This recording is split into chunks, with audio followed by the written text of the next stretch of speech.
ఇలా 40,000 అంటున్నారు. ఎందుకంటారు 40,000 అంటే 2 లక్షలు మాయమైపోయినాయా? ఆ ఉద్యోగాలు ఎక్కడికి పోయినాయి? మరి ఎవరికి ఇచ్చుకున్నారు?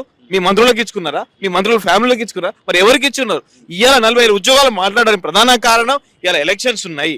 ఇవాళ ఊర్లలో గ్రామ పంచాయతీలో సర్పంచ్ ఎలక్షన్స్ ఉన్నాయి, జడ్పీటీసీ ఎలక్షన్స్ ఉన్నాయి, ఎంపీటీసీ ఎలక్షన్స్ ఉన్నాయి.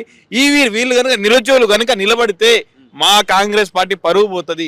ఎందుకంటే రేవంత్ రెడ్డి గారు ప్రతి సభలో నిరుద్యోగులనే మేము వచ్చాము, నిరుద్యోగుల ప్రభుత్వం చెప్పుకునే రేవంత్ రెడ్డి గారు ఇలా నిరుద్యోగులు నిలబడితే మా పార్టీ ప్రమాదంలో ఉనికిలో ఉన్నదని తెలిసి ఇలా 40,000 50,000 అని చెప్పి ప్రతి సభలో మాట్లాడుతున్నారు. మేము అడుగుతున్నది మాకు 2 లక్షల ఉద్యోగాలండి, 2 జాబ్ క్యాలెండర్ ఇవ్వమని అడుగుతున్నాం. ఈ 40,000 50,000 అనేది మీరు ఎలక్షన్ స్టంట్.